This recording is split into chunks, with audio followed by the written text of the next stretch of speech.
Panalo ako! Ren, sakit naman gamitin ito. Nakapagod. Oo nga eh. Ako din, pagod na ako. Ayoko niyan. Ayoko ng controller na yan. Alam mo kuya, sana maka-invento, makauso yung mauso yung mga voice command. Para yun na yung control mo. Stoy! Anong voice command? Ha?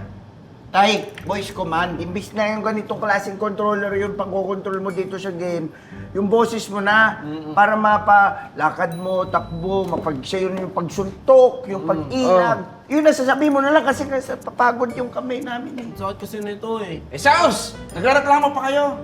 Buti nga wireless yung controller eh. Samantala ng panahon namin, may cord. Mas mahirap maglaro. Oo.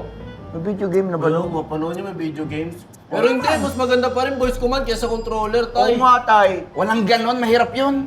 Tay, Oh. meron akong ganun, pero limitado lang. Opo. Di pwede yun. Paano ka magko-command? Takbo, dapa, ilag, sipa, barel. Babagal ang laro nyo, imposible yun.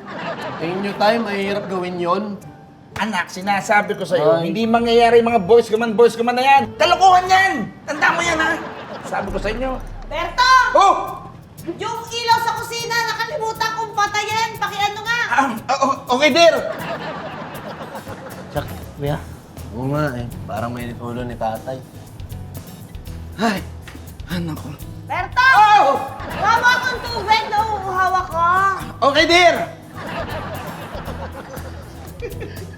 Uy, Dear, oh. Berto! Yung mga sinampay, mukhang uulan. Okay, dear. Tay! Sandali lang.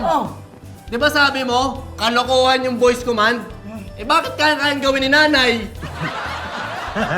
Berto! Yung mga